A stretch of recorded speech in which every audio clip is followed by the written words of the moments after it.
Hi, I'm Chef Gail Sokol and welcome to my kitchen. We're at the stove today because we're going to make the most versatile chocolate glaze you will ever use. Now, the holidays are coming up, and the holidays are always coming up, and you always want to glaze something. A donut, a cookie, a cake. You want to pour it on ice cream. Whatever you do, it has 3 ingredients. There's no cream in it, and it's super delicious, super easy. So before we get started, I'd like you to click that notification button because I really want you to subscribe so you never miss any of my videos or tips because they're awesome. All right, so are you ready? So I use this versatile chocolate glaze. I can keep it in the fridge and I can put it back either in the microwave or over a double boiler whenever I want to coat something in chocolate. So I have a double boiler going. I have about 1 inch of water and it's to a boil right now. So I'm going to shut off the heat. I have 1 stick or 8 tablespoons of unsalted butter, and I'm going to put that right over onto the double boiler. We're going to move it off the heat because we really don't want it boiling while we have this melting. We have 1 cup of semi-sweet chocolate chips. All right, put it right in there. And the thing that makes this glaze shiny and glossy is a tablespoon of light corn syrup. All right. Now, if you don't like butter, you can actually use coconut oil.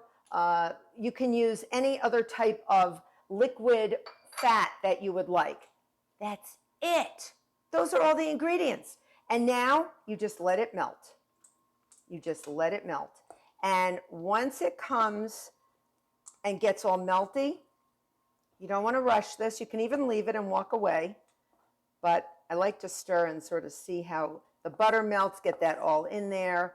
This is going to become a relatively thin chocolate glaze, very different than ganache, all right?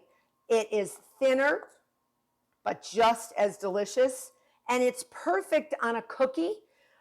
Any type of cookie that you want to package, you can refrigerate this and it will get nice and firm, but it doesn't get too hard. So you're not going to crack your teeth with this glaze. And you can actually put a cake on top of a cooling rack over a sheet pan and pour this over, once it's cooled, over the cake and just let it glaze. It will be awesome. I did this and I won a gold medal in a chocolate competition. Now, let me show you what this looks like when it's all melted. You can see how beautiful and glossy it is. You see that? It's glossy and amazing. And it's a little thin now, so I wouldn't use it right now because it's nice and hot. This had been in the refrigerator for a few hours, and then I just put it right back over a double boiler. If it wasn't in a stainless steel bowl and it was in a heat-proof bowl for the microwave, I'd put it in there and microwave it on low just until it melted. So what you want to do is, you see how thin this is but beautiful? You want to let this get a little thicker. So just let it sit, take it off the water, put it down, and just let it sort of thicken up, and it will in about 15-20 minutes. It'll cool down, and then you can start dipping donuts, cookies. You can glaze brownies. Like I said, you can pour it over a cake on top of a cheesecake and then put it back in the fridge until it gets nice. It's almost fudgy, but it's lighter than a typical ganache. It's amazing. It's perfect to glaze anything or anybody you want. All right. So I hope you become a subscriber. I hope you make this very versatile chocolate glaze anytime of year, but specifically for the holidays. It's awesome. See you next time.